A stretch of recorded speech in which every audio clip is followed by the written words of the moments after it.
नमस्ते दोस्तों, कैसे हैं आप? आज के इस विशिष्ट सत्र में आपका सादर अभिनंदन। आज हम बहुत ही महत्वपूर्ण बात करेंगे पंचकोशों के बारे में। हमारे अस्तित्व के 5 केंद्र होते हैं, 5 लेयर्स होती है। हमारा एग्जिस्टेंस जो है 5 लेयर्स में डिवाइडेड है और इसे ही उपनिषद में पंचकोश कहा गया है। वास्तव में हम एक शरीर नहीं हैं, हम 5 शरीरों से मिलके बने हैं। और ये 5 शरीर कौन से हैं? अन्नमय कोश या स्थूल शरीर, फिजिकल बॉडी, प्राणमय कोश, ब्रीथ बॉडी, मनोमय कोश, माइंड, मन, विज्ञानमय कोश, नोइंग बॉडी और आनंदमय कोश, ब्लीस बॉडी। तो हमारा अस्तित्व इन 5 लेयर से मिलके बना है। और अगर हमें अच्छा जीवन जीना है, उच्च कोटि का जीवन जीना है, तो हमें इन पंचकोशों का ज्ञान होना चाहिए। तो मैं कोशिश करूंगा कि काफी सरल भाषा में, जो कि समझ में आ जाए, उस तरीके से पंचकोशों के बारे में, 5 शरीरों के बारे में आपको बता पाऊँ। तो किसी से भी पूछते हैं कि भाई तुम कौन हो? तो वो ये कहेगा कि मैं तो ये शरीर हूँ, ये बॉडी जो है, जिसको हम देख सकते हैं, जिसको हम छू सकते हैं। तो ये पहली लेयर है ना? अस्तित्व की पहली सीढ़ी है यो स्थूल शरीर, फिजिकल बॉडी। ये शरीर बहुत सारे अंगों से मिलके बना है, सिर से लेके पाँव तक हमारा शरीर है। इसकी एक विशेष आकृति होती है, इसका कुछ वजन होता है। इसे अन्नमय कोश कहते हैं, जो कि अन्न से बना है। हम जो भी कुछ खाते हैं, जो भी कुछ खाना खाते हैं, पानी पीते हैं, उससे वो ये शरीर बना है।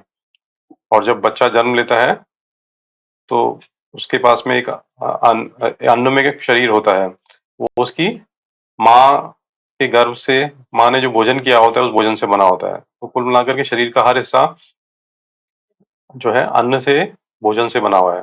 भले ही हम अभी वर्तमान स्थिति में हो या माता के गर्भ में हो, हर स्थिति में हमारा जो अन्नमय कोश है, स्थूल शरीर है, वो भोजन से बना है। वो सांसारिक पदार्थों से बना हुआ है।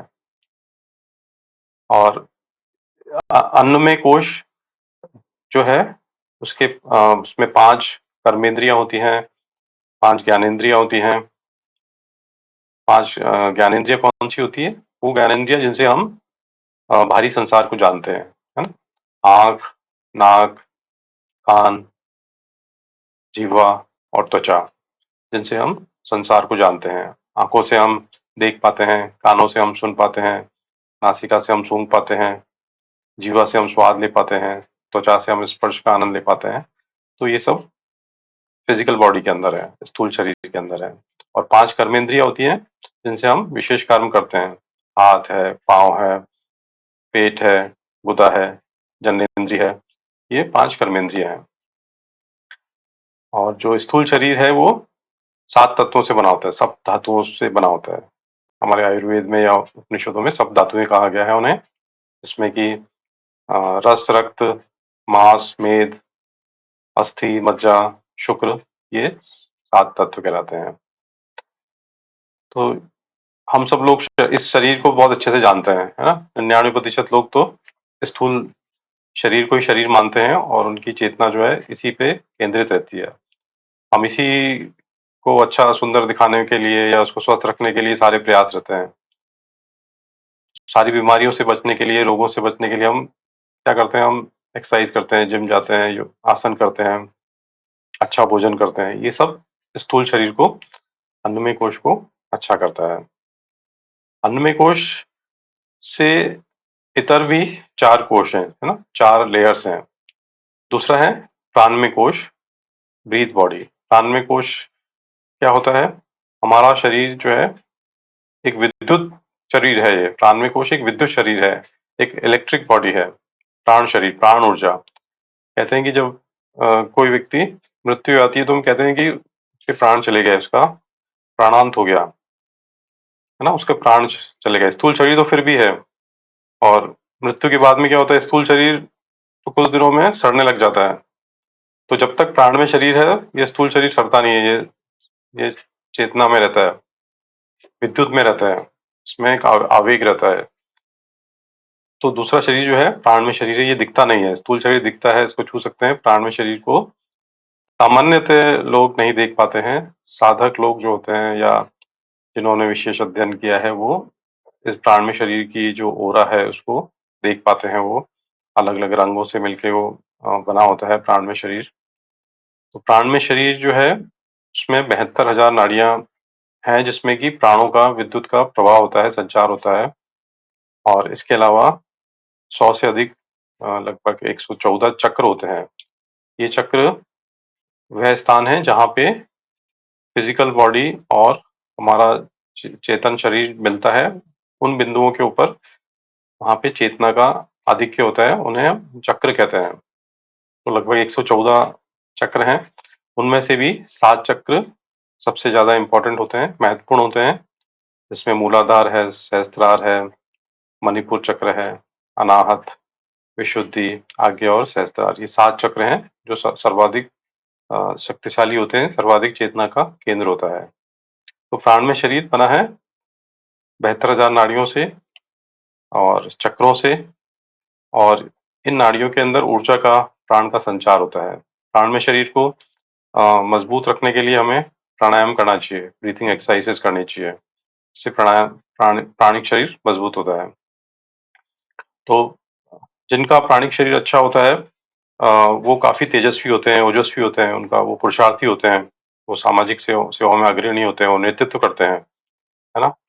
और वो नेगेटिव इमोशंस से भी बचे हुए रहते हैं। जिनका प्राणिक शरीर कमज़ोर होता है, उनको वो कमज़ोर होते हैं, उनका संकल्प दृढ़ नहीं होता है, उनको तुरंत नज़र लग जाती है, कुछ भी किसी ने कहा तो घबरा जाते हैं, और बीमारियाँ भी बहुत जल्दी उनके ऊपर अटैक करती हैं। हमारा जो स्थूल शरीर है, उसमें जो भी बीमारियाँ आती हैं, वो पहले प्राणिक शरीर के ऊपर हमला करती हैं, ज़्यादातर 90% बीमारियाँ। प्राणिक शरीर कमज़ोर होता है, तो वो स्थूल शरीर में प्रवेश कर जाती हैं। तो इसलिए प्राणिक शरीर का बहुत विशेष महत्व है। इस पे हम बहुत डिटेल में बात करेंगे, क्योंकि प्राणिक शरीर एक बहुत महत्वपूर्ण विषय है। इसमें 5 प्राण आते हैं, 5 उपप्राण आते हैं। 5 प्राण होते हैं हमारे, प्राण, व्यान, अपान, उदान और समान, जो शरीर में अलग-अलग जगह पे स्थित होते हैं, और उनका अलग-अलग कार्य है। उनको शक्तिशाली कैसे किया जाए, वो सब विधियाँ हैं। तो वो हम कभी डिटेल में जानेंगे। तो दूसरा प्राणमय शरीर है, vital force, life life force शरीर। इसके बाद तीसरी, अच्छा, अगर स्थूल शरीर को अच्छा रखना है, तो प्राणिक शरीर के द्वारा आप उसपे नियंत्रण स्थापित कर सकते हो, उसको अच्छा कर सकते हो, बेटर कर सकते हो। और तीसरी जो लेयर है, वो है मनोमय कोश, मनोमय शरीर, माइंड, है ना? इसको हम सब जानते हैं। जैसे स्थूल शरीर को जानते हैं, वैसे मनोमय शरीर को भी जानते हैं, क्योंकि हम उसको अनुभव करते हैं। मन को अनुभव करते हैं हम, हमारे जो विचार होते हैं हम उनको जानते हैं, हमारे जो अनुभव हैं, हमारी जो भावनाएँ हैं, थॉट्स जो हैं, हम उनको फ़ील कर सकते हैं। तो ज़्यादातर लोग 5 लेयर्स में से एक तो स्थूल शरीर को जानते हैं, फिज़िकल बॉडी को, अन्नमय कोश को, या फिर मनोमय कोश को जानते हैं, मन को जानते हैं, क्योंकि मन को अनुभव कर पाते हैं। तो तीसरा लेयर है मनोमय शरीर या मन। इसमें विचार होते हैं, विचारों का संघात है, विचार हमेशा चलते रहते हैं, कभी भी स्थिर नहीं रहते हैं, है ना? कभी नो थॉट की स्थिति होती है, कभी बहुत सारे विचार होते हैं, कभी उसका बॉम्बार्डमेंट हो रहा होता है, तो ये बदलता रहता है। तो जो लोग अपने मनोमय शरीर के ऊपर नियंत्रण रखते हैं, जिनका मनोमय शरीर अच्छा होता है, वो अपने विचारों पे नियंत्रण रखते हैं, वो प्रसन्न रहते हैं, है ना? वो थॉट्स से ज़्यादा परेशान नहीं होते हैं, ओवरथिंकिंग से ज़्यादा परेशान नहीं होते हैं। और जो बौद्धिक लोग होते हैं, जो ज़्यादा पढ़ाई-लिखाई करते हैं, डॉक्टर, इंजीनियर्स इस तरह के, उनका मनोमय शरीर अच्छा होता है, तभी वो ऐसा कर पाते हैं। और मनोमय शरीर, एक जिसका व्यक्ति का मनोमय शरीर अच्छा होता है, वो अपने प्राणमय शरीर को और स्थूल शरीर को उसकी सहायता से बढ़िया कर सकता है। स्थूल शरीर के लिए बोलते हैं कि आसन करना चाहिए, प्राणिक शरीर के लिए प्राणायाम करना चाहिए, उसी तरह मनोमय शरीर के लिए है कि धारणा करनी चाहिए। धारणा मतलब कॉन्सन्ट्रेशन। कॉन्सन्ट्रेशन के द्वारा, धारणा के द्वारा मनोमय शरीर अच्छा होता है। चौथी लेयर है विज्ञान में कोश या ज्ञान में कोश, है ना? नोइंग बॉडी, ये शरीर जो है विज्ञान में कोश, ये हमारी चेतना से संबंधित है, या ऐसा मान लीजिए कि अतीन्द्रिय शरीर से संबंधित है, हमारी सिक्स सेंस से संबंधित है। तो जो जो व्यक्ति विज्ञान में कोश को अधिक अच्छे से मजबूत रखता है, उसकी अतीन्द्रिय क्षमताएं बढ़ जाती हैं, है ना? वो दूसरों के मन के विचार जान पाता है, वो अपनी प्रज्ञा को विकसित कर पाता है, उसका इंट्यूशन बहुत अच्छा होता है। वो चीज़ों को गहरे अर्थों में, संसार को गहरे अर्थों में समझना चालू कर देता है। इसलिए उसको कहते हैं नोइंग बॉडी। तो बहुत कम लोग ही इस शरीर के ऊपर या इस कोश के ऊपर बहुत अधिक ध्यान देते हैं, क्योंकि विज्ञान में कोश है विवेक का कोश। हमें क्या करना चाहिए, क्या नहीं करना चाहिए, क्या उचित है, क्या अनुचित है, वो सारा विज्ञान में कोश से ही संबंधित है। हमारे जो निर्णय होते हैं, डिसीजन पावर्स होती है, डिसीजन मेकिंग जो हम करते हैं, वो सब विज्ञान में कोश से संबंधित होती है। तो हमारी बुद्धि और अहंकार, ये उपनिषद के हिसाब से विज्ञान में कोश के अंग हैं। बुद्धि निर्णय करती है और अहंकार हमें एक ईगो, एक आइडेंटिटी प्रोवाइड करता है। अगर आइडेंटिटी ना हो तो व्यक्ति का इस संसार में रुकना मुश्किल है। तो ये विज्ञान में कोश है। प्राण में कोश, मनो में कोश और विज्ञान में कोश, ये तीनों मिलके सूक्ष्म शरीर का निर्माण करते हैं। एक तो स्थूल शरीर हुआ, दूसरा सूक्ष्म शरीर, जिसमें ये तीन हिस्से हैं: प्राण में शरीर, मनो में शरीर और विज्ञान में शरीर। और दोस्तों, जो पांचवी लेयर है, पांचवा स्तर है, वो है आनंद में कोश, जो आनंद से संबंधित है। सुख और दुख का संबंध तो मन से होता है। जो भी हम सुख और दुख अनुभव करते हैं, वो मन से करते हैं। लेकिन जो आनंद है, वो हम आनंद में कोश से अनुभव करते हैं। इसको ब्लिस बॉडी कहते हैं।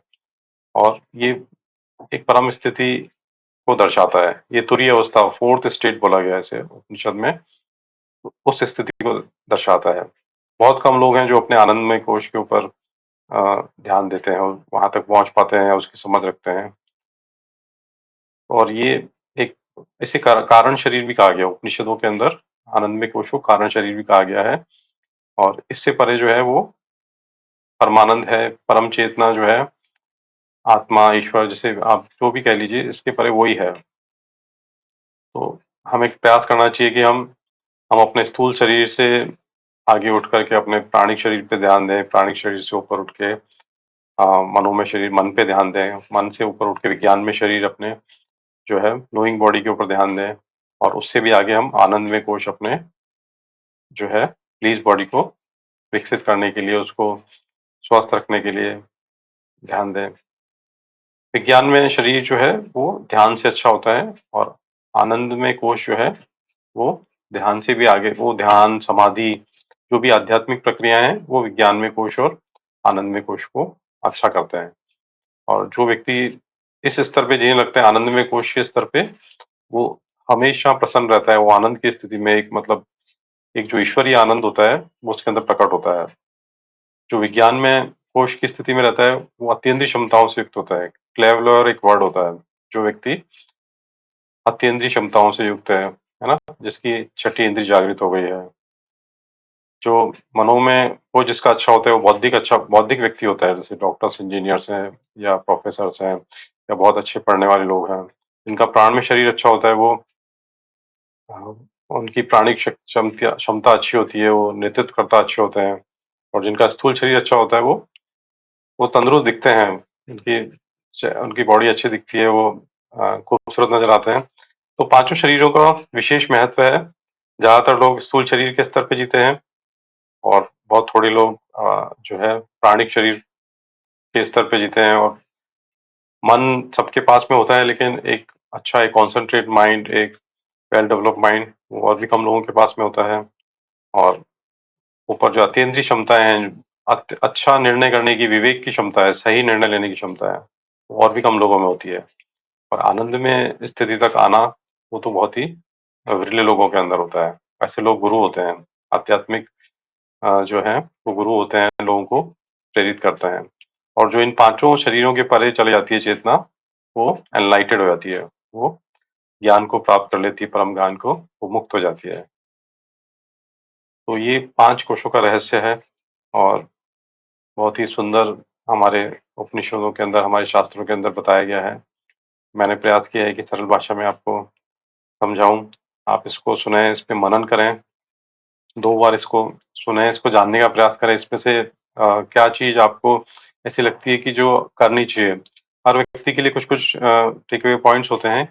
जैसे कई लोग ये सुनने के बाद में उनको लगता है कि हाँ, हमें प्राणायाम पे अच्छा ध्यान देना चाहिए क्योंकि हम बार-बार जो है वीक इमोशंस के प्रभाव में आ जाते हैं, है ना? जल्दी हम नेगेटिव इमोशंस के प्रभाव में आ जाते हैं, स्ट्रेस में आ जाते हैं या हम जल्दी जो है दुखी हो जाते हैं, तो उनके लिए उनको प्राणमय शरीर को अच्छा करना चाहिए, प्राणायाम करना चाहिए। कुछ लोग ऐसे होते हैं जो कि डिप्रेशन में चले जाते हैं या जो है जिनके जो बहुत ज़्यादा थॉट्स से परेशान हो जाते हैं, ओवरथिंकिंग से परेशान हो जाते हैं, उन्हें मनोमय शरीर पे ध्यान देना चाहिए, अपने माइंड के ऊपर ध्यान देना चाहिए, उसके लिए मेडिटेशन करना चाहिए।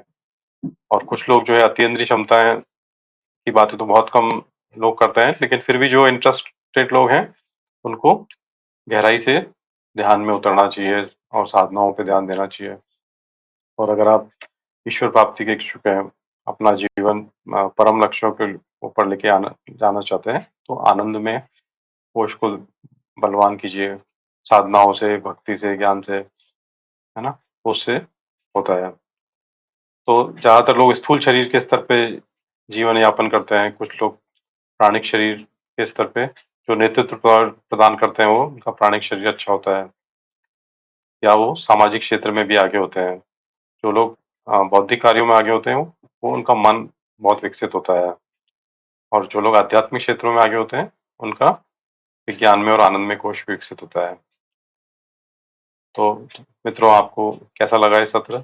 आप बता सकते हैं, अपने प्रश्न भी पूछ सकते हैं। मेरे जो नेक्स्ट वीडियोज़ होंगे, वो इस बात पे निर्भर करेंगे कि आपकी क्वेरीज़ क्या हैं। अगर आप कुछ प्रश्न पूछते हैं या इनमें से किसी चीज़ पे क्लैरिफ़िकेशन माँगते हैं, तो मैं प्रयास करूँगा कि वो प्रदान किया जाए।